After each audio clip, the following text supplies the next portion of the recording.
Hi, welcome to Nara's Method podcast. Our today's guest is Kim Branston, and our topic will be divorce. Welcome, Kim, and tell us a little bit more about yourself and what exactly you do, because you do many things except the divorce. Sure. So thanks for having me on. I'm Kim Branston, and I recently moved to Dubai just under a year ago.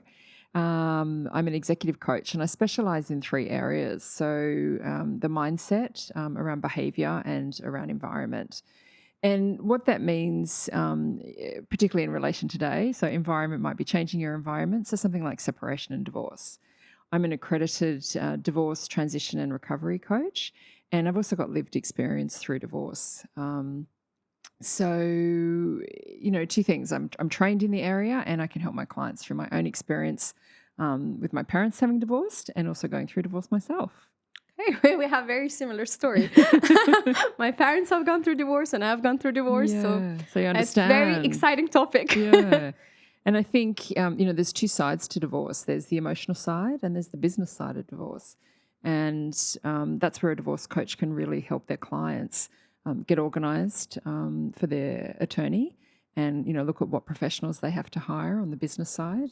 And then on the emotional side, which, often the lawyers and attorneys don't really want to get involved with. And, we can work around mindset and bringing out your best self so that you can, I don't want to say survive divorce, but, get through divorce and come out the other side as the best possible person for yourself and, if you have children, for your kids. Yeah, absolutely. Yeah.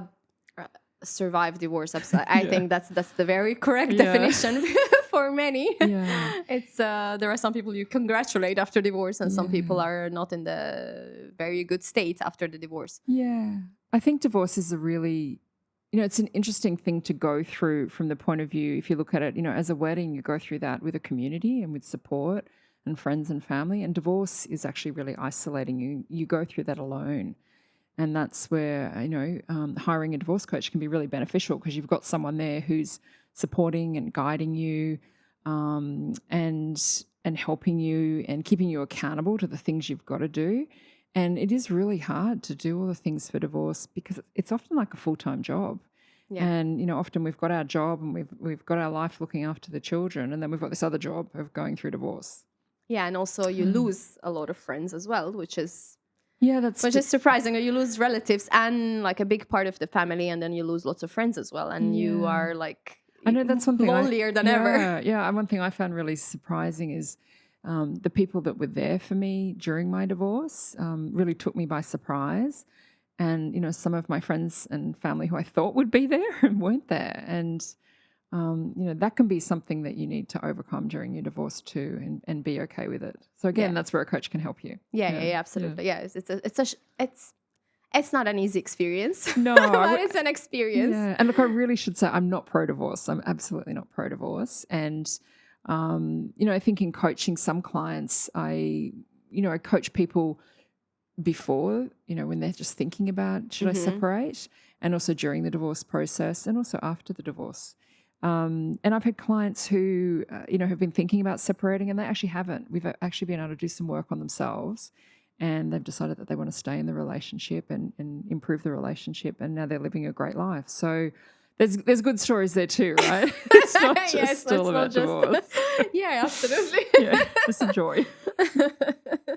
Yeah, but I feel like when you're divorcing, you feel quite desperate. Yeah.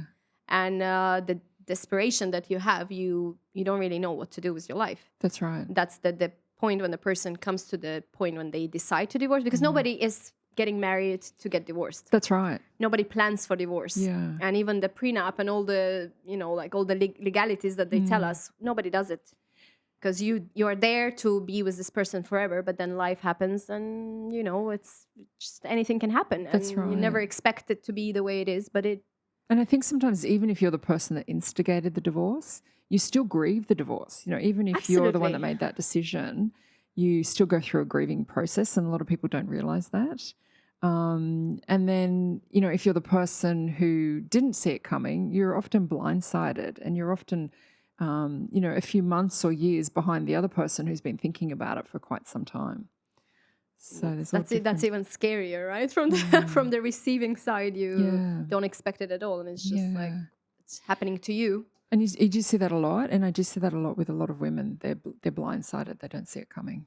Really? Yeah, and I think there's some stats out there, and some stats show that some men might wait till the children have finished high school or finished university, and then they leave. And then also, what's occurring then is you've got women, older women who are then facing poverty and being low income, whereas they weren't like that during their marriage, but the kids have finished school and they're sort of left with nothing financially, and also as far as there's a loss of identity and a loss of Yeah. self-worth, and they need hobbies or they need things to Yeah, do, yeah, something to right? do. There's a That's surprising because I always thought that women are the one who is initiating divorce mainly. For I some think, reason, that's what I thought.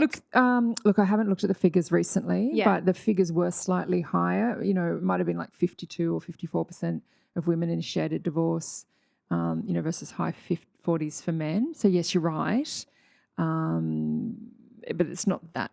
It's not a huge difference. But also saying that, right? We know that a lot of women are forced to divorce, to initiate the divorce. Yes. It's not always that they want to get divorced and because they have some other plans. It's they are forced by circumstances to initiate the divorce. Yes. So maybe that's why, because they are victim in majority of the cases. Yeah, I don't have figures to answer that. Yeah, so but yeah, from the experience of probably even coaching people, even from the surrounding, right? From my surrounding, I can say that I haven't really met a woman that got divorced because whatever, she found somebody else and that's why she decided to get divorced. I haven't really met much of women. No, I don't think I have either. No. But I have met lots of women that were forced to divorce because they couldn't tolerate whatever is happening to them in the marriage anymore. And I think there's no statistics around it, but I think it would be very interesting to look at how many women actually stay in an unhappy marriage because for financial reasons. I think there's a lot more couples out there that stay together for financial reasons. And when I was going through my divorce, I used to have this saying, and it's a bit flippant, but it's like divorce is the financial ruin of everyone. It doesn't matter how much money you have. All of a sudden, you're having to divide up your assets and start again. And there's stats out there that say it takes about 5 years to get back financially to where you were. And, I know from my experience and experience of clients and friends, yeah, absolutely. It does take years and that can be really challenging, Yeah, because everything needs money, right? You have to pay for everything. And it's that, I think that's a big part of it, why lots of people stay in the marriage. Yes. Yeah. Because it's just too many arrangements to do. That's right. Financial and But then, then again, the other side of that is I know when I was really unhappy in my marriage and I did instigate, leaving, I can remember I'd be hanging out the washing and I'd be thinking, is this all there is for life? Is this, I'm going to be on this planet another 40 years. Is this all it is? And, from the outsider looking in, we had a great life. We had the big house with the pool and the spa, and we lived in a nice area and the nice cars, and we traveled every year. And, we had a great group of friends that all looked happy families, but underneath, there was lots of cracks. Yes. And, and I remember thinking there has to be more. And, I don't want to live like this for another 40 years. And, it is really challenging going through divorce. And I wish I'd known about divorce coaching, when I went through my separation. But you do come out the other side, nothing stays the same forever. If you think about it as a storm, it always moves on. It always passes by. Absolutely. And I think that's how, going through separation and divorce is as well. So you're saying there is life after divorce? There is. Absolutely. Absolutely. And, I think, and this comes down to a lot of what I believe in my coaching as well. It's about setting a goal and it's about taking baby steps, or chunking it down and taking intentional action. And, after you go through something like separation and divorce, you then, you have the opportunity to start a new chapter and say, well, what do I want from life? Who do I want to be? What do I want to be, doing and showing up as? And so you can have the opportunity. I did it. And if I can do it, anyone can do it. Absolutely. Yeah. What would be action plan for somebody who is planning to get divorced or is in the process of divorce Yeah. or even thinking about divorce, and what would be the action plan? Okay, lots of questions there. Yeah, what would be the So, action plan of the before and during, most probably? Yeah, I think, the first thing is to work through, is this definitely what you want? And, or is the relationship over, or is there something that you can save or work on? And you might want to speak to a counselor or a therapist, on your own and together, because you both have to be willing to make the changes to improve the situation. And, probably there's definitely, three areas that I wouldn't probably recommend that. And that's if there's domestic violence, gambling or drinking or drugs. They're addiction and gambling and domestic violence. I think if you're in that situation, then, my personal opinion is I wouldn't be recommending staying. I think you need to do the best thing to get out of that situation as quickly as possible. However, if it's not, sometimes people just want a divorce because they're just friends. They become like brother and sister or friends. See if there's anything that is still there, if you can tap into something that you had when you first met. And then, talk to your partner and hopefully you're both, agreeable on separating, because the best thing that could come about is if you can have amicable divorce. So there's a bit of a movement happening at the moment for this amicable divorce. And there's actually, attorneys out there who practice amicable divorce, and it's done slightly differently. And that actually brings a far better resolution, for everyone financially and emotionally. I do suggest to clients to go and get professional advice. Just so speak to a lawyer, a family lawyer or attorney initially. But, it doesn't mean you have to go down that path. You just have to, be informed. You have to be educated on what it might look like and what the process is. But you don't necessarily want to go and engage that shark lawyer, straight away, because that sets a tone for what your separation or divorce is going to look like. And then, depending on your circumstance, you want to make sure that you are compiling all the details of all the important documents. So, that can be anything, birth certificates, passports, depending what country you're in, superannuation, bank accounts, shares, what are all the assets, what are the liabilities? Because that's all the information that your attorney is going to want from you. And then, yes, hire a divorce coach. But, and the reason I say that, it's like, if I could do this for free, I would do it for free. It's not about money. It's about having someone there to support and guide you, and someone who's there just totally for you. Because, what happens is you wear out your friends and family. They get to the point where they don't want to hear about it anymore. And that's exactly how they feel. I don't want to hear about it anymore. However, you're living, sometimes this hell separation, dare I say, where you need to talk to someone. So, that's where it can be really good to have someone who's there just for you. But also a divorce coach is like your ears and eyes, outside of your body. They can see what's going on and they can help guide you. And, they keep you accountable as well, because sometimes we put our head in the sand and we don't want to deal with things. Yeah. And, we'll have our attorney waiting for information and we're just like, I don't want to deal with that today, but, we have to. And a divorce coach can help make you a credible client and a more organised client.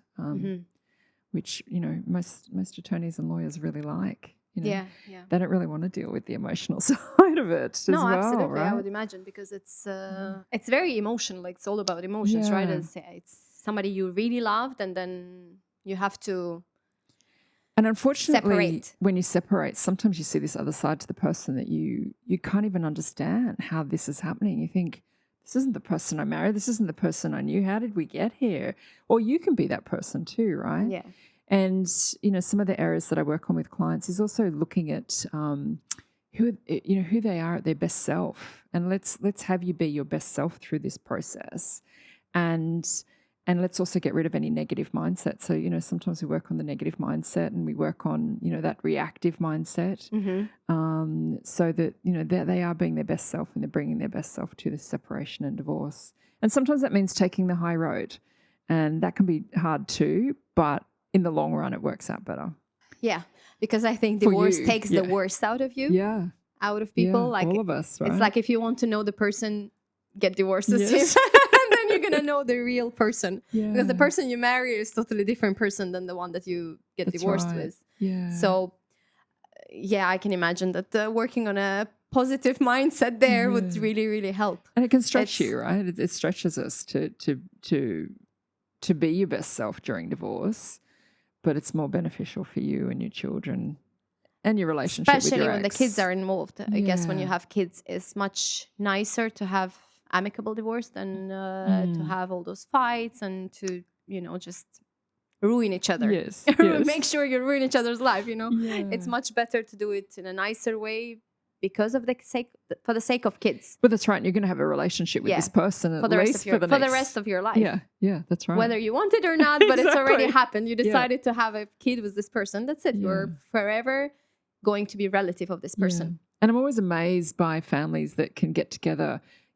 Often it's years after the divorce, but they come together for celebrations, and they have, the exes and the new partners and all the children. There's very blended families, and it's really admirable. And it's, if you can get to that, wow, that's got to be really beneficial for your children. Yeah, yeah. I think people don't understand. I think lots of people are so worried about getting divorced because that's going to affect kids. But I believe that sometimes it's much better to get divorced I do too. for the happiness of kids rather than it's not a selfish. It's a selfish thing to do, but at the same time, in some situations in domestic abuse or in emotional or physical. Yes. Just to mention, Emotional it's can be not far about worse. physical abuse, emotional and physical abuse. Yeah. I think it's much better for the kids if the parents they separate Yes. and they try to be civilized and try to make sure the kids are okay, because at the end of the day, it's the kids are the priority in the family. We're responsible for what's going to happen to them, how they're going to grow up, what kind of people they're going to be. And I don't think staying in a horrible marriage is something that's helping. And I think, for me, and I use this example a lot with clients, is what your children see is an example of a relationship. So if you're the parent, if I was my mom looking at me, is this what I want for my child? If it's, a really awful situation, no. So I want to show my child, what a really good relationship is, so that they then seek that in the future as well. Otherwise, what they see is then what they will believe is a good, healthy relationship. And It's a norm. It's a norm. It becomes norm. Everything that happens to us in our families becomes our norm. Yes. Right? It's acceptable. Exactly. Even if we don't like it, but it's still acceptable because it was accepted by our mom, it was accepted by our dad. Exactly. So it is what it is. Yeah. But we don't want that, right? Yeah. We want them to have a better life. That's right. And I always say, like, happy mom and you'll have happy kids. Yeah. If you want your daughter to be happy, you have to be aiming to be a happy woman. And you've hit it on the head there. There's another example that I use with clients too. And it's just like when you're on the airplane, you fit your oxygen mask first and then you help others. And if your oxygen mask is on and you're feeling good and you're looking after yourself, well, then you're actually the best person to then look after other people, your kids and other family members. Yeah, there's no other way of doing it. Yeah. But, so often as women, we think we have to put the oxygen mask on everyone else first. Yeah. So it also comes from the old mindset, I think, from the older generations, how they used to think and how they raised us to think that women is the one serving the family and serving the needs of the family, and then she doesn't necessarily need to take care of herself. Yes. Nobody has to take care of her. Like nobody takes care of the women, but she takes care of everyone else and everything in the house and everything at work. So it's, but we have to make sure our cup is filled. That's right. You're right. To not to explode. Yes. And it's funny, we had recently this discussion about like, how does explosion of a parent happens, right, on their kids? It's if the parent is not, the parent's needs are not met. Yes. As a human being, because we're human beings and we need to also feel like a human being and not just tired and exhausted person that just serves everyone. Yeah. So once we do that, everything else is much better. And in the marriage, I believe when we take care of ourselves, when we really, really take care of ourselves, we don't get to the point of such an exhaustion in the relationship, because then we don't blame less and we don't see the other person as a villain because we took care of ourselves. That's right. And we're really the only one that can make ourselves happy, right? We can only control ourselves. And that's one of the big learnings through, with my clients through divorce coaching as well, is, getting them to realize you can only control yourself. You can only control what you do, what you feel, your anger, your outcomes. You can't actually control the other person. And I think that's the shift that you see, because probably when we're married, it's not that you control your partner, but there's a bit more, to and fro, a bit more malleability in the relationship. And then all of a sudden, you're getting divorced and that's gone. Yeah, yeah. That's gone. And so, there's an education around, really just realizing you can only control yourself and your own behaviors and what you do. Because I find lots of people tend to blame the spouse for them not working, for them not having a job, for them not being independent financially or in general independent. And they always tend to blame the other partner for what happened to them. Yeah. But in the reality of things, we all choose to not work, because at the point when you're offered not to work, you're happy about it. You're like, oh, great, I'm going to just, I'm going to be housewife and I'm going to just enjoy the house and I'm going to do all this stuff, till you reach a point when that's no more. And then you have to step up and you have to again build yourself. And then that's when you need business coach and you need career coach to help you to what am I after you have kids? Yeah. Like you had kids, you raised them. That's a whole other podcast. Yeah. And but that is another area that I work on. It's what is next? What is next? And so many women, as you say, the kids grow up or they hit their 40s or 50s, in a corporate career, and they think, I don't want to do this anymore. I want to do something that is more rewarding, or I feel more fulfilled, or covers one of my passions. And I work with a lot of clients as well, and particularly post the divorce, right? Because that's the journey, and go, well, okay, what am I going to do next? What do I want to do? And then we look at the skills and strengths and experience and passions, and there's a whole lot of tools and exercises, and work through what can we do and what do we want to do, and that's an exciting journey to go on as well. Because I think once divorce happens, it's like you go through so much, and then you realize you can do so much more. Yeah, and you question that you can do anything, and you question everything that you had in life. That okay, is this really what I want to do? Like if you are able to change something that you didn't like, then you're like, oh, I need to look at all the areas of my life. Now I need to change everything. Not always it's necessary, but it just gives you this boost of some, like excitement and energy of, okay, when I need to change everything, then I need to be happy in all the areas of my life, which is great, but that not always it's the case.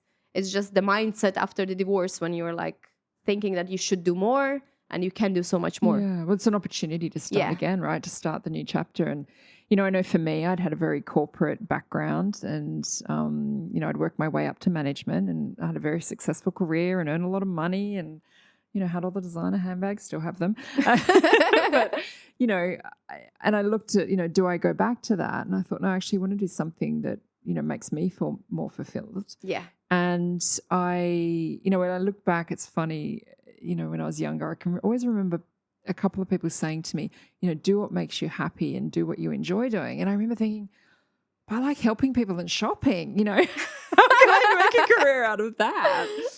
And, funnily enough, I ended up doing a business development and sales job, which was going to stores every day, selling them homewares products. So, there I was spending my days shopping. I was at the shops every day. So I was like, how did this happen? I didn't know about this career when I finished school.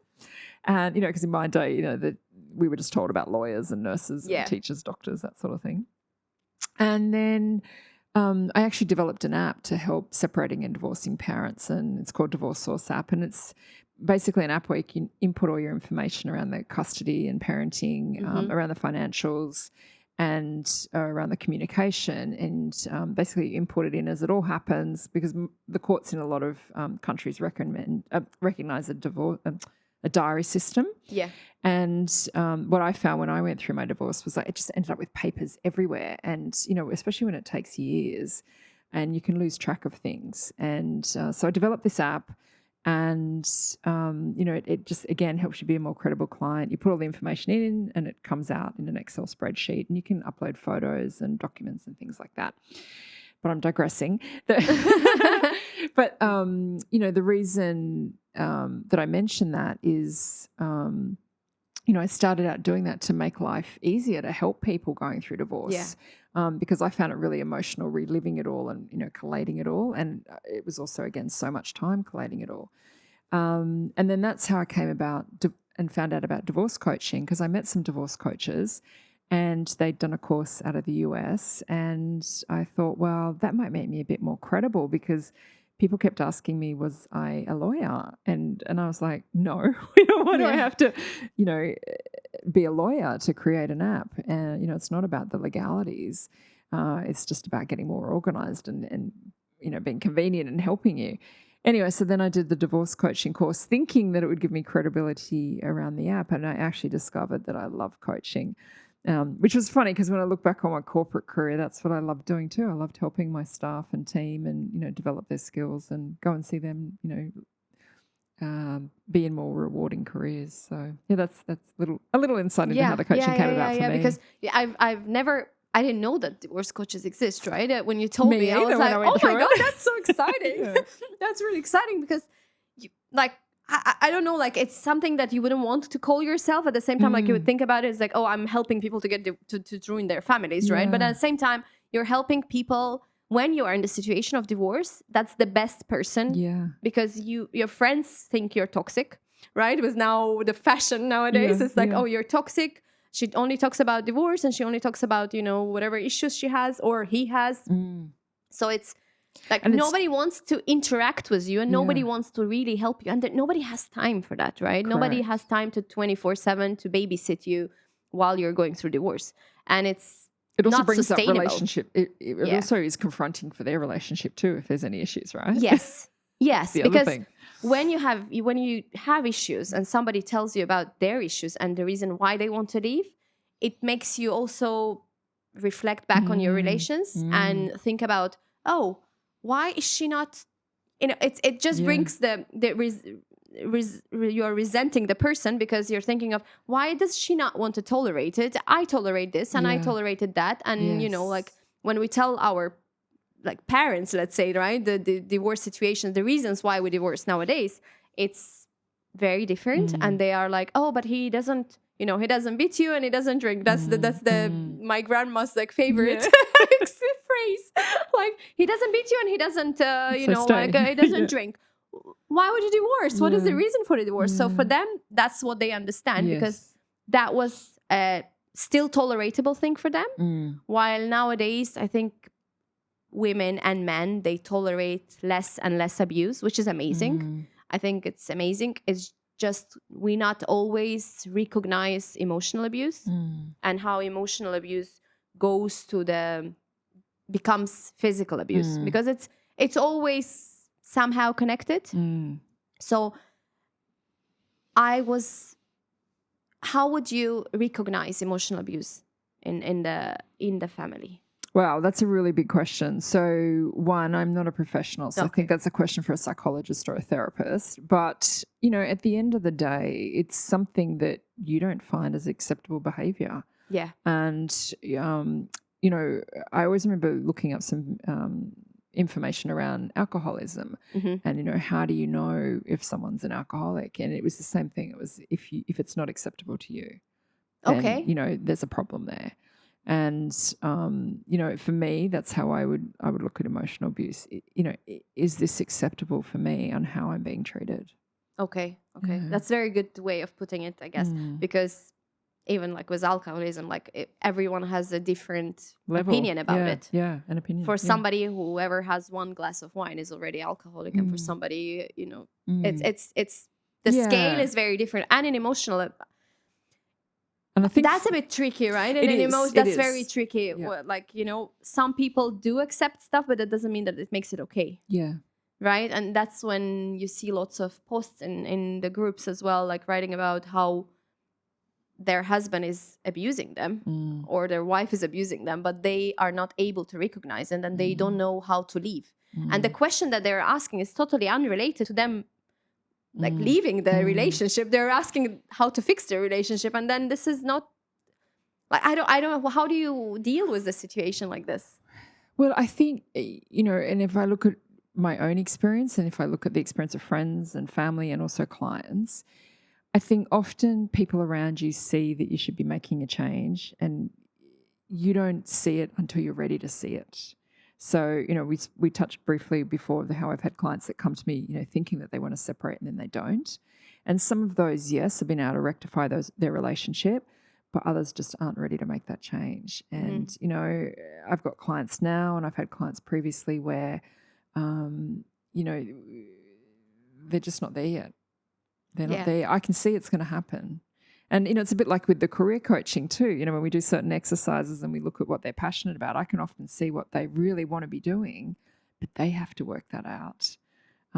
It's like when a sibling or a parent tells us, oh, you should be doing this. Yes. We don't want to know. We don't want to take it on. We have to realize that ourselves. So, it's about supporting that person until they're ready to make that decision. And I think that's, often in the groups, as you mentioned, you'll see posts and you or I might think, oh my gosh, that's a red flag. That's a really big one. Leave, right? But that person may not be ready yet. And it's when they get to the point of it's too much, enough's enough.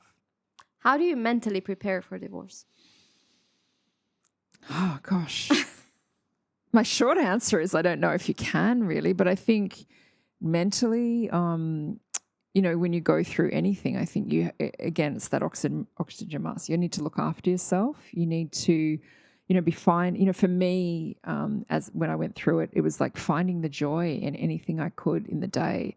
And that might be a walk or a cup of tea or, for me, I remember it was the blue sky and it was actually noticing my head was up and looking at the sky rather than I think I'd been walking down with my head down for so many years. Physical exercise, eating nutritionally, anything you can do to put yourself in the best possible position and looking after yourself. Maybe it's meditating, maybe it's a gratitude journal, maybe it's journaling every day. Whatever serves you to help you through this process. And then, from the divorce side is definitely, get informed. I went and actually spoke to a lawyer probably a year before I did anything because I thought, well, I don't even know how does this all work? What happens? And I certainly wasn't ready to. And I actually loved my husband even when I left. So it was a very hard decision. And it's not a decision any of us take lightly. I shouldn't isolate myself thinking I'm special, but, I think just, get informed, find out what it might look like and also look after yourself. Yeah. I don't know if that answered the question. I went off on a bit of a tangent there, which I'm very good at doing. Like, what was the question? I think it was looking after yourself. Yeah, looking after yourself. Yeah. I think it's a working strategy. What I found out working well, it's imagining or visualizing how your life is going to be after the divorce. But most of us, what do we imagine is the negative stuff, right? What we're going to lose during the divorce. Yeah. I think what we should be imagining is what we're going to gain after the divorce. Because there are lots of things that we're going to gain. And I feel like this is the strategy that I use a lot, quite in life in general.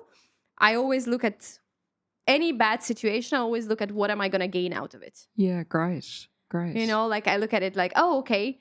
Oh, I'm going to be able to travel. I'm going to I'm going to be more free to do this and I'm going to be more free to do that. And I'm trying to look at the positive side of it rather than negative side of it. Not what I'm going to lose, but what am I going to gain out of the situation. And I think it depends what stage of the separation and divorce you're at as well. Because I know a lot of parents, a lot of mums are really confronted when they realize they're going to have to spend, 30, 40, 50% of the time away from their kids. Yeah. And there's a real struggle with that. And things will be done differently. It won't necessarily be how it's done in my home. So there's a lot of, a loss of control there as well on how I want my kids brought up or what food I want them eating or what time I go to bed.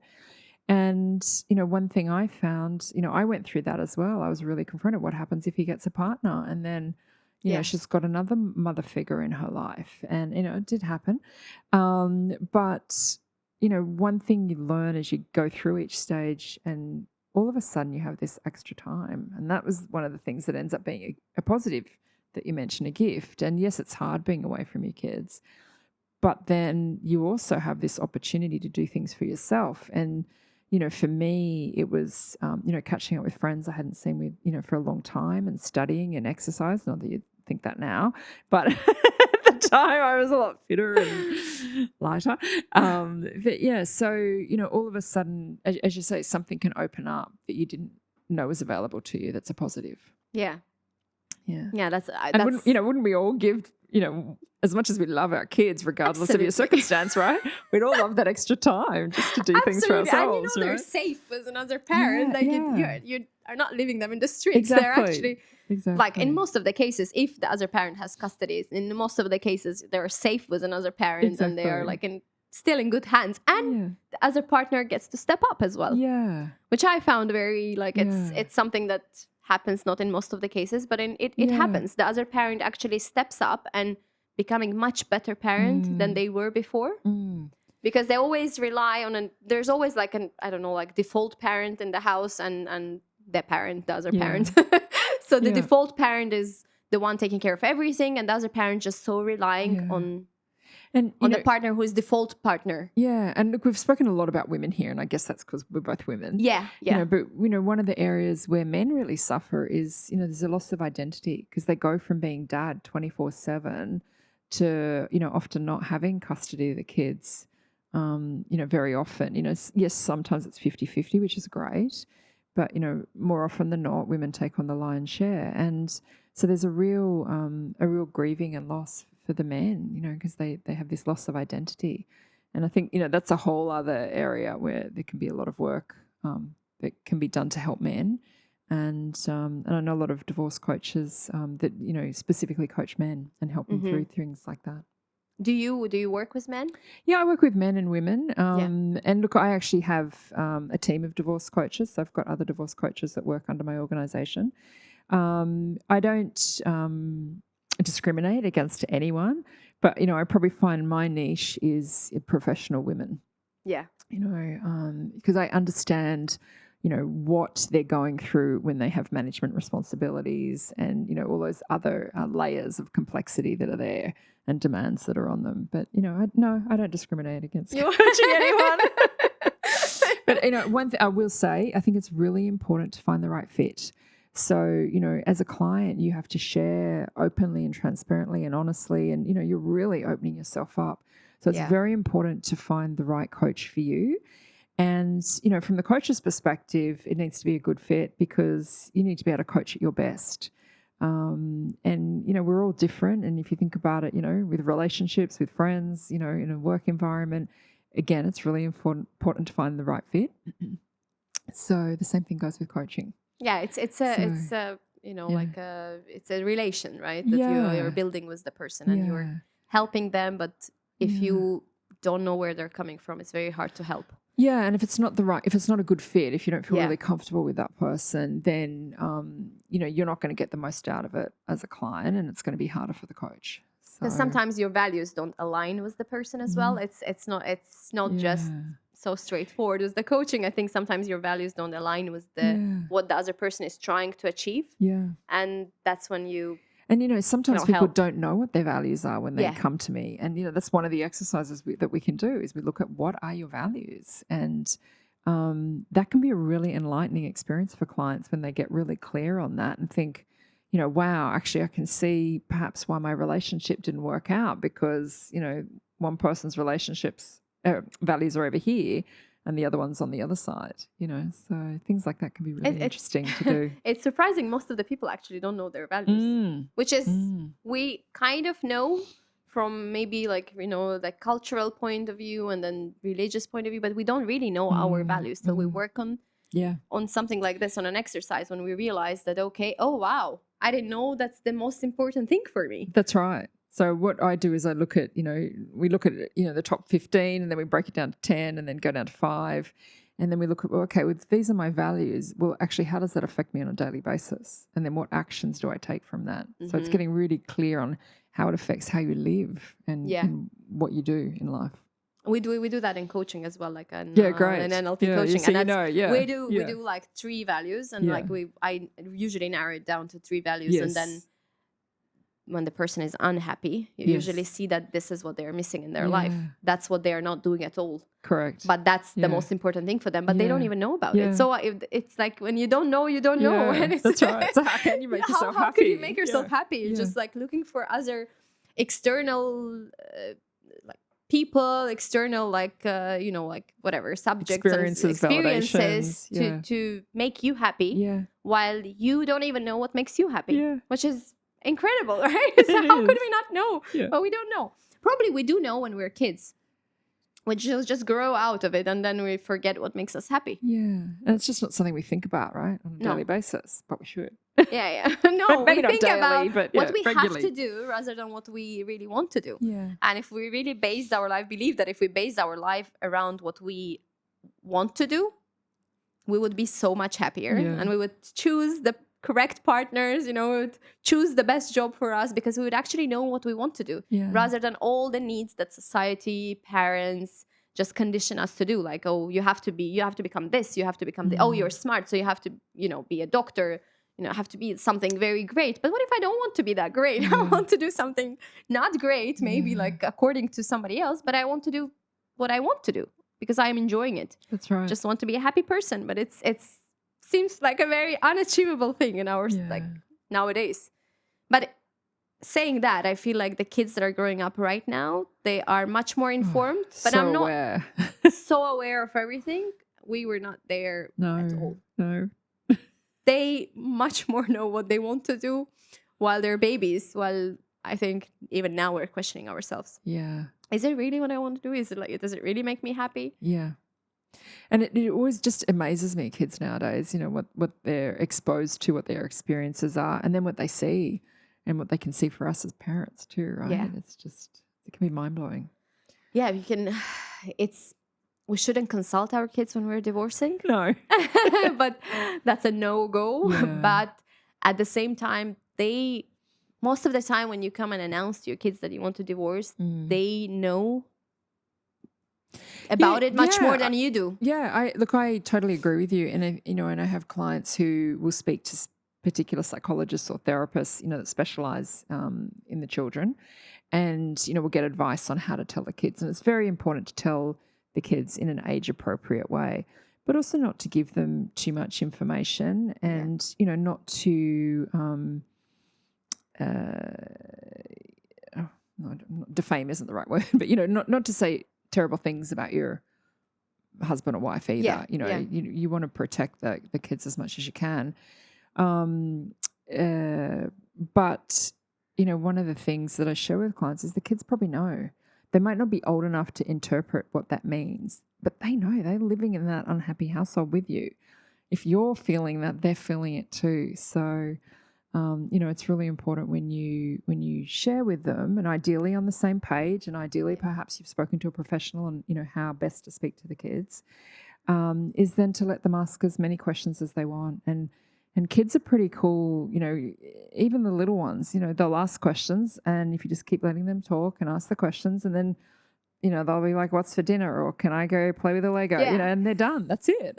That's so true. And I think so often we get so worked up and, about what we have to say and do we need to, are you okay with this? And, just let them ask the questions. Just listen and let them ask. Because I find asking opinion, because some parents tend to do that, right? Asking opinion of the kid when they're divorcing.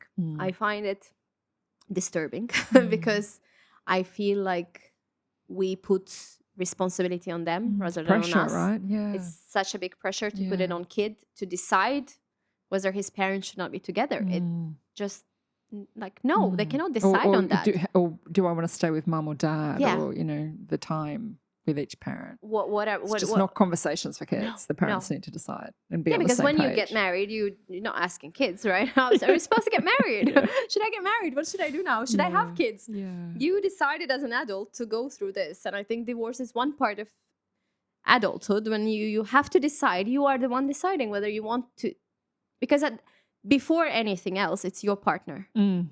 Before Yes. being father of your kids, that's your partner that you Yes. chose, Yeah. and that's the person you chose to be with. Yes. So regardless of, kids are going to grow, they're going to move out of your house, but then you're still going to be with that person, and it's not responsibility of your kids Yes. to decide for you whether you want to divorce or not. Yeah. Yeah. But I find it in so many cases, parents still do ask their kids whether what should they do. Yeah. And I think at any point of time, it's the best thing is not to ever consult your kids about. No, just let them be kids. Yeah. And I think sometimes children, when they're older, find it a lot harder. More often than not, when the kids are teenagers or even into their 20s, they find it so much more difficult when the parents are divorcing. I guess because often they didn't see it coming, and, the parents have been together for a longer time. I don't really have the right answer, but I just, I've seen it a lot, that they find it harder. It's much more arrangements, I guess. Yeah. I'm just thinking about it, like it's much more arrangements as the kids as well than to, because you get used to the idea from like a young age. You get used to the idea that there are two separate households now. That's right. But it's harder to get to this idea when you're in your 20s, 30s, 40s even, and then your parents decide to divorce all of a sudden. And What? for you, the parents are like one unit. Yeah. And all of a sudden, this one unit decides that they're going to be two different units. It's and in some it's very households, stressful. it's been hidden, right? So the troubles have been hidden, so the children have never seen it, and that's even more of a shock. Yeah, for so many years you don't know about it, and it's like, oh, why now? Like, why now when you're in like older age? Why not before when you could? And that's what I find. I think that's everyone should ask themselves, like, do I want to spend the rest of my life like this? Do I want to be there when I'm like, I don't know, 50, 60, 70? And is this the person? Is this really the person? That's ideally the question you should ask before the marriage. But again, that doesn't really always. We are all in love and it's all amazing. So you don't get to ask that during the wedding, obviously. But then after, if there are like very valid reasons to leave, I think it's earlier is better than later. And I think I've had there's a thing called grey divorce, and that's older divorce. Yeah. Grey hair. And I've had clients in their 60s, 70s, and even an 80-year-old go and divorce. But it's funny, as a kid, I can remember, actually, I was probably in my 20s, and I can remember my grandmother leaving my grandfather. I was like, why? Why would you do that at 76, right?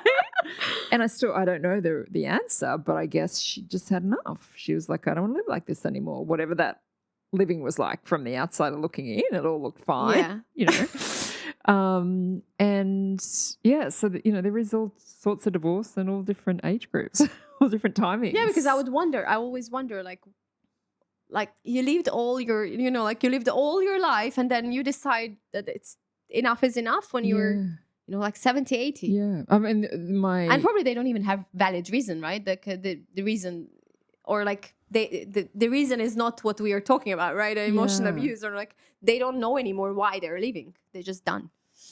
Yeah, I mean, maybe they do. If I look at, my older clients, so there was this one who is 80, and she just didn't like the situation anymore, and she didn't like what was happening to her.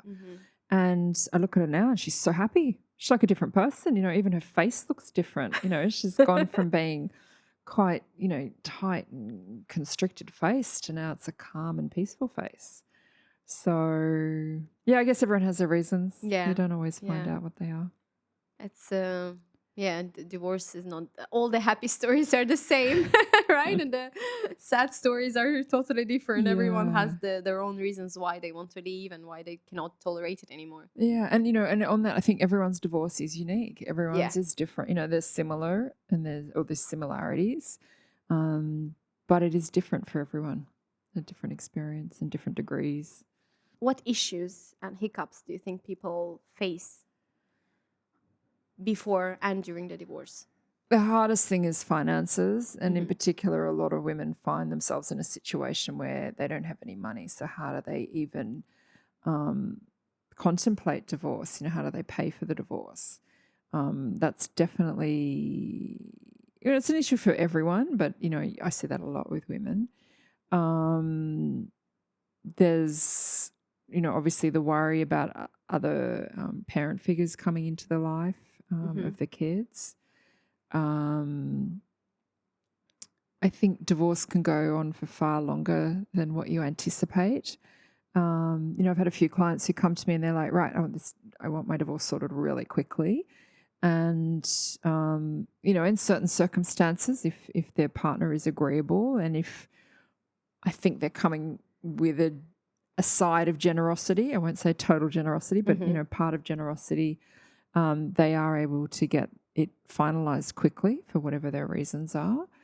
But more often than not, it can go on for years. And I think the unfortunate side of divorce is when one party is like, right, I'm going to get you, or you're not going to do this to me, or, there's some sort of revenge or nastiness there. And that's when it can drag on for years. And that's just unfortunate. It's unfortunate for everyone. And it's just emotionally draining and exhausting, and sometimes you can't see that light at the end of the tunnel, but it will come. There's another side of divorce where people will throw in the towel when that, that's saying. And that's not a good thing either, right? So I can have clients who are like, I just want it to end. I'm just done. I'm just going to accept anything now.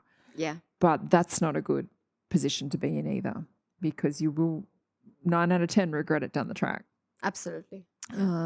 So, there's all that coaching that goes on to ensure as best that you can that they're making the right decisions at the time.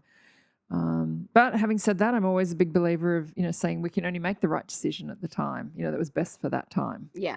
So, with the information you have, with all the resources you have at that point of time. Yeah. Well, if we were to avoid divorce, how would you advise to do it? I think both people have to be willing to try.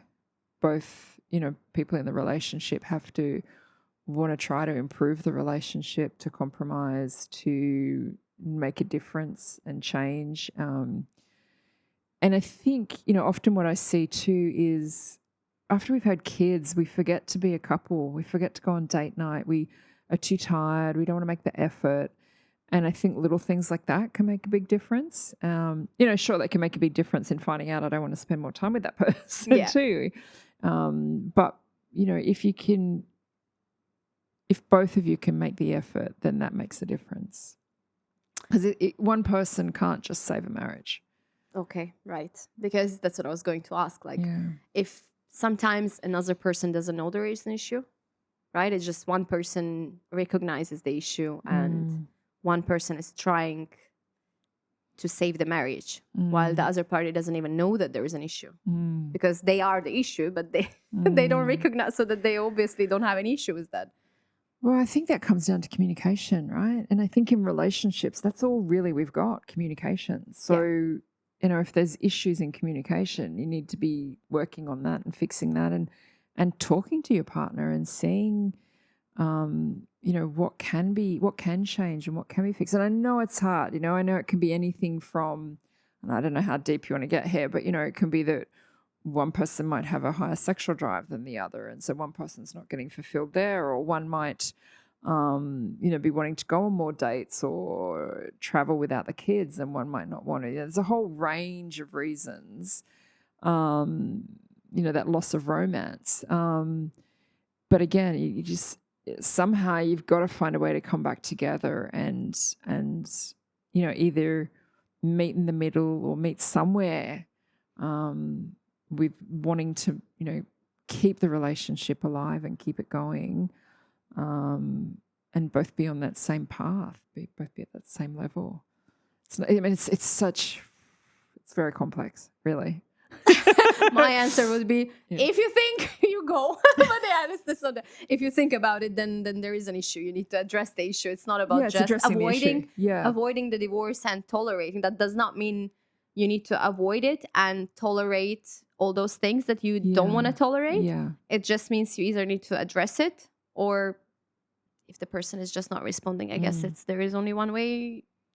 Yeah, to do it. That's really it, isn't it? You address it, or you tolerate and accept it, or you make a change. Yeah. That's really the three things. That's it. There's only 3 options there. Yeah. There is no option of Unless there's complaining one- nonstop. Complaining nonstop and not doing any action. That's not an option. But that you can complain to the coach probably. Yeah, you can. And, That's where you go. I had a director in an organization call me, and she said, "Can I hire you? One of my staff is getting divorced, and he's driving everyone crazy." And I was like, "Sure," and that worked out really well. And they, I couldn't confidentially speak to them, but the manager did call me back and said, "You have made such a difference." And that's a whole other area if we look at it from a productivity point of view. I think it would be great if organizations provided divorce coaching to their staff that are going through divorce, because when you look at the lack of productivity, if the figures is like in the 40% and higher, not just for that person, but for the colleagues around them. And there's a big impact, from a cost point of view, to organizations. So that's something I'm going to be working on in the future. Yeah. As I watch this space. Yeah, absolutely. Yeah, because I can imagine that's all you can think of. Yeah. At the point when you are going through divorce, that's the only thing. You're talking you to your can- colleagues about yeah. it. And not only that, if you think about it, divorce is really like a death. It's like Yeah. a death in the family, but the person's still there. And, if you've experienced, death or divorce, it's a grieving process. And for a certain period of time, life is a blur, it's just a blur, and you just manage to just keep your head above water and just get through things. And that's the impact to organizations. And, then if you look at people that are going through divorce for a second or third time, well, more often than not, they're your really senior team, they're your CFOs and CEOs, and the impact there when they're making decisions, that productivity you want to improve. Yeah. So, by having a divorce coach working with, specifically your senior or middle management, has to have a big impact on the organization in a positive way. Yeah, because the person is in crisis emotionally, right? Yeah. It's gonna affect everything. The crazy thing I heard, I think it was in the US, I heard that you can get days off for adopting a pet. And I'm like, what? So you can get maternity leave and paternity leave, days off for adopting a pet, but you can't get days off for going through divorce. And then there's the logistics as well. All of a sudden you're a single parent picking up the kids, you're having to go see lawyers, you might be seeing psychologists or therapists, you might be going to court. There's all these, drain on your time, and you're trying to manage that and work, and you don't get any leave around it. So I think there's a bit of a movement that needs to take place for some days off for divorce as well. Yeah. Yeah, because nobody takes it as it. Everyone just takes it as a normal part of your life, right? It's not.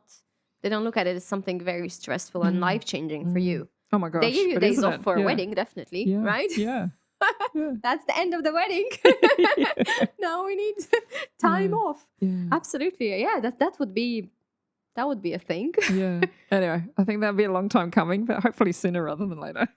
I think our kids might see that, Yeah. not us. I don't know even Yeah. if they're gonna see that as something very futuristic for. And I think, part of the issue is things like death and divorce and menopause, it's and even serious illness, it's all quite still taboo subjects. Yeah. As much as we've come a long way, there still is this reluctance to talk about it. And, I think a lot of people see divorce as a failure. You failed. And, so until we sort of speak more about these things, they won't be as acceptable, and things won't change. Yeah, because to keep all the those subjects conversation are still. Most of the people don't even know. Mm. But it's the talking about like even menopause. Most of the men are not even educated enough to know what it is and what Yeah. we're going through, Yeah. and And I find it women don't until they go even through women, it, right? yeah. And it's like, why? What are we being exactly educated on if we don't know those things that affect everything in our life? I always remember when my daughter started kindergarten, and I was like, I think we're the only single parent family here. Oh my gosh, and we were just going through the separation. I literally, left my husband the first week of her school, and I was like, oh my gosh, this is really hard. And one of my girlfriends at another school, she goes, don't worry, by year 6, they'll all be divorced. So true. And I was like, what?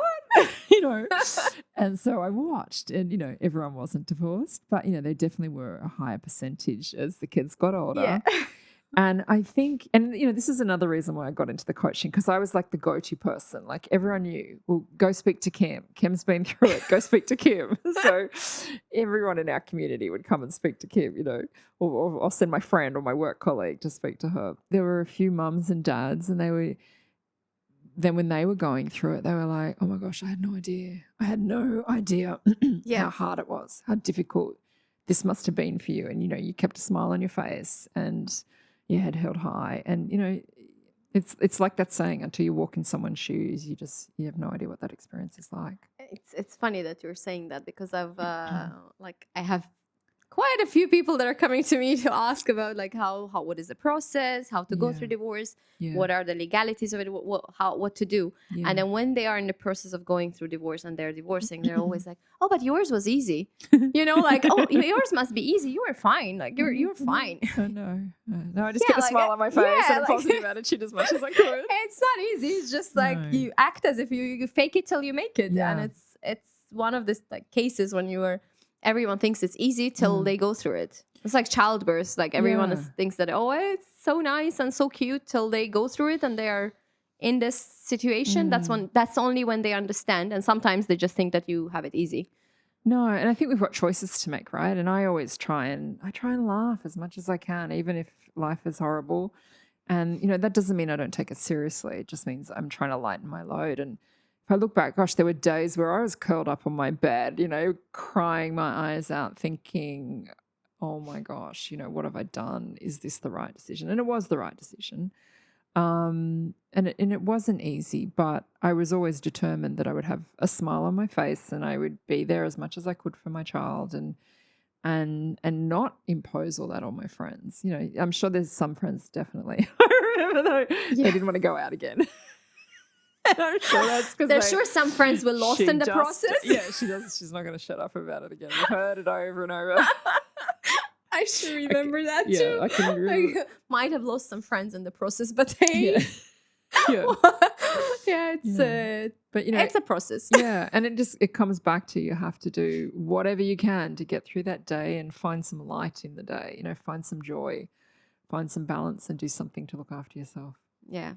It's a survival, right? It's at the end you're surviving through it, and some people survive better than others, but everyone eventually survives. Yeah, I don't like to say survive because I think survive shows a struggles, but I usually say thrive, but not thrive in divorce. So I need to find a new word, because we don't want to survive life, right? Do we? We want to thrive in life. Yeah. We want to thrive and fulfill and feel fulfilled.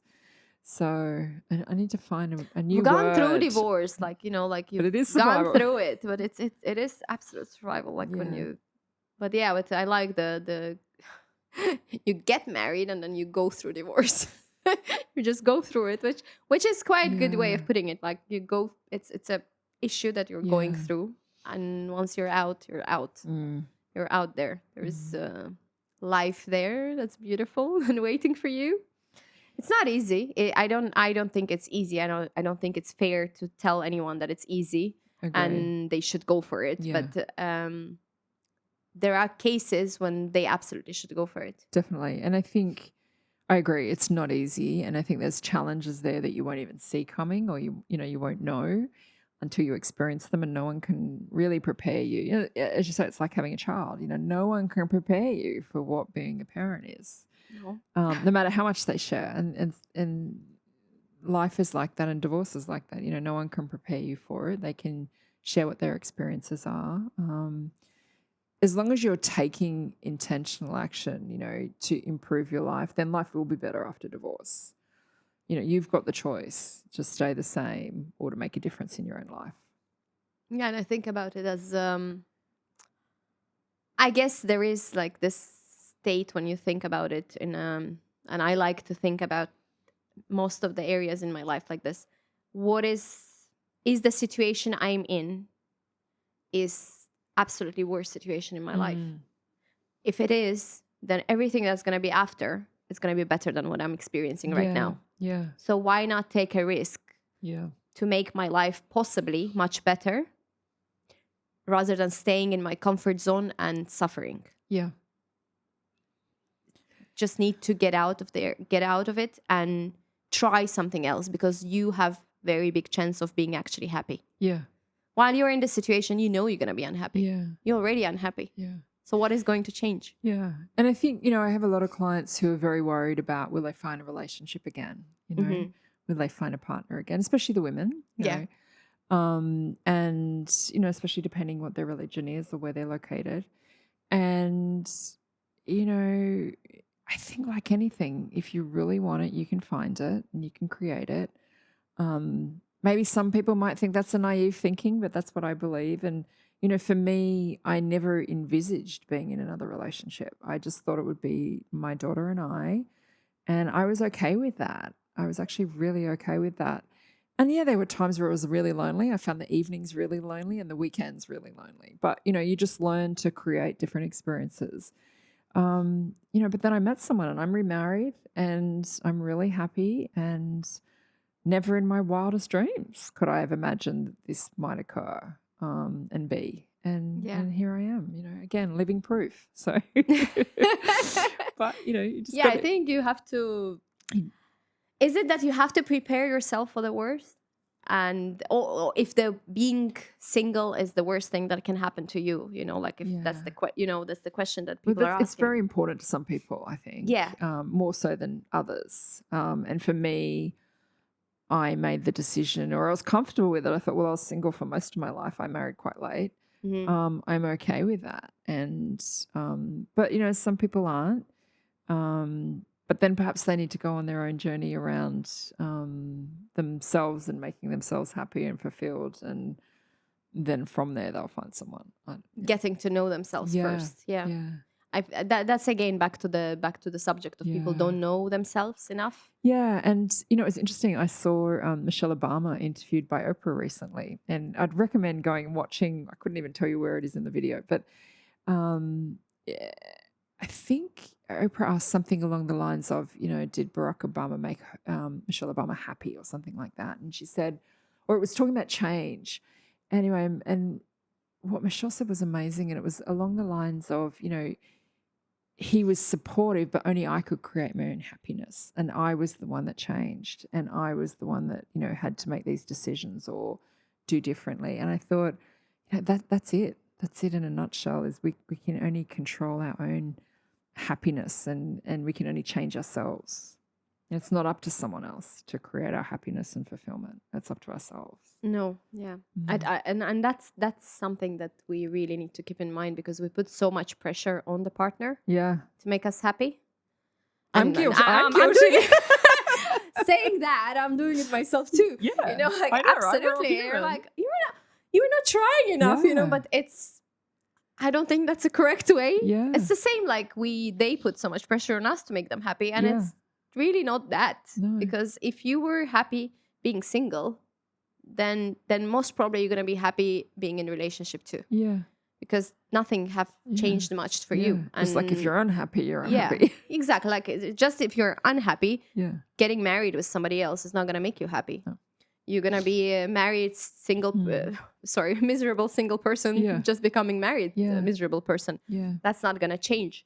So probably working on the issues beforehand, before meeting somebody, before trying to get married and find a partner and build life. I think we need to focus on working on ourselves. And that's not something that I've done. I've got married very, very early. I was 22. Wow. So that's not something I've done, but that's absolutely something that I feel like it's crucial to do.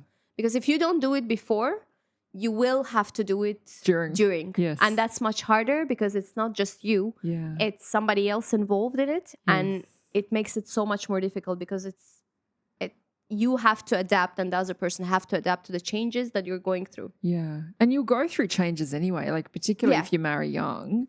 You know, if you look at, you know, who you were at 21, 22 to who you are at 30 something, you know, you don't necessarily, sure, I mean, I think intrinsically your values are the same, but you do evolve and grow and maybe your values shift a little bit. And so you have to be able to grow with that person too. And so you want to be pretty sure on who you are and know yourself. So that you're, again, being that best self and bringing your best self to the relationship and not relying on that other person to make create. your best. Yeah, yeah. It's I heard it somewhere or I read it somewhere that every 7 years we totally change mentally. Okay. So we're another person after 7 Yeah, years. okay. And so that kind of makes sense to me. Yeah. And that's the I think critical time for the marriage, right? The first 7 years. That's when Isn't it most that of the saying about the 7-year itch? Maybe that's linked somehow though. yeah, 7 years. That's when the most of the divorces happen, right? During the first 7 years, and if Yeah. it didn't happen, there's like other age, like other like time limits basically for it. So it kind of makes sense. In 7 years, when I think about it, like I was 24 when I had my first child, and I was 32 when I had my second one, and I am totally different mom. Yeah, yeah. I am absolutely different person, Yeah. and the way how forgiving I am and non-forgiving I am to the whatever my child does is absolutely different. It's like yeah. totally different person does it. Yeah. And I remember myself with my first child, and I'm like, oh, I was another, like, I would Parented accept that. differently. Yeah, I Yeah. would accept that. Why is it like, why do I not accept it now? Yeah. So it's absolutely, it's such a big difference. And it's interesting, just, isn't it? they have 7 years in between actually. Yeah. Makes sense now. It's 7 years. And then when I heard this, I was like, okay, that makes sense in lots of areas in your life Yeah. because you change so much, even like every decade, you're another person. Yeah. And you cannot really maybe marrying. Nobody is really safe whether you marry early or marry late. I don't think anybody can, put cushions where they fall in terms of like what is the ideal age to get married so you Yeah. avoid the divorce. Yeah. Because you can marry when you're 60 and you're still gonna end up divorcing for whatever reason. Exactly. Doesn't, like, nobody's protected or immune Yeah. towards Yeah. divorces. Yeah. So I feel like sometimes people grow out of each other. They just, because we all change and the other person changes and we change, and it's just we are not aligned anymore. Yeah. And sometimes that's okay too. Yeah, it is. But I think it's also a reason to always try and find that connection with each other, you know, to keep Yeah. working on the relationship, to ensure that if there's any chance, you know, any chance that you are both happy and fulfilled and want to be there, then to stay married. You tried it all. Yeah. You've tried it all. Yeah. What would be three key takeaways for people who are in the process of going through divorce or just got divorced? If they're going through the process of divorce, I think, well, if they're thinking about divorce, I think it's definitely speak to a professional and get informed. If you can, definitely hire a divorce coach, an accredited divorce coach, to help you work through the process on the business side and the emotional side. And I think if you're going through the process already, then again, if you can get a divorce coach, get one, or find some sort of support system. There's a lot of Facebook groups out there, Instagram with divorce lawyers and coaches. There is information out there and there is support out there, even if you can't afford a coach. And I think, just try and be your best self through this process. And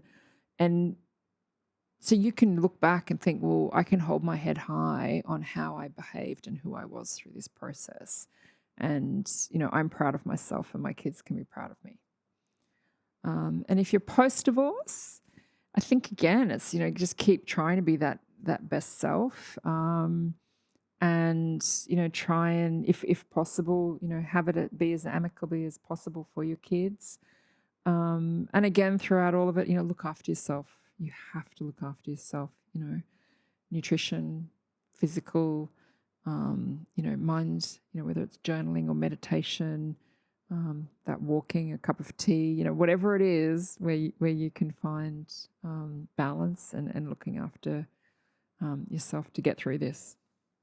It's a challenge. It is. It is, because if you're not used to do it in general, it's hard to start it when you are in critical situation. Yeah. So I would probably say just take care of yourself always, and then when you are going through this, it's gonna be like a muscle memory, right? Yeah. You just do it because you're used to do it. Yeah. Which quite difficult with all the responsibilities we have. But we're all time poor, right? Yeah. Yeah. But it's interesting too, because I think it's choice. And I think often when we think we want to do something, we think we want to lose weight, or we think we want to learn to ride a horse or write a book, we want to do it. But actually, if you wanted to do it, you'd just do it. Yeah. That applies to, in my case, I feel like it applies to everything. Because we do the things we want to do. We go out for dinner, or we go for a walk, or we take the kids to the park, or, whatever it is, we do what we want to do. We choose to do, exactly. We choose. If we really want to do something, we do it. Yeah. That's why I'm kind of skeptical when somebody is complaining a lot, but then they don't take any action. I'm like, oh, please, you're not going to do it. Nothing's going to change unless you really want to do it. That's and there is no way anyone can motivate you. That's right. To do anything. That's why, like, I just don't believe in motivation, because everyone has their different sources of motivation. Like, some people get motivated when they put it in to-do list and it's a must. Yes. Right. And they're like, okay, I'm going to do it because I have to do it. And that's their way of getting motivated. Like, that's how I motivate myself. Like, I just write my to-do list into musts. Yes. And then I do it. Yeah. And it will be like, I must go out and have fun, and I'm going to go and do it, and I will have fun. Yeah. And I'm going to enjoy it. Yeah. Because that's one of my values, apparently, fun. Yeah. So I didn't know that. But if you really want to do it, you do it. Yeah. And it's about being honest with what you want. Yes. Just being honest with yourself, right? Yes, absolutely. Being honest with yourself. Yeah. Because you can do whatever you want from outside, and we're not getting affected by it so much. But you really need to be honest with yourself on what is it that I really want. Yeah. Is it really my priority right now? Is it what I want to do, or is it just I'm just complaining to complain? Yeah. Thank you so much. Thank you.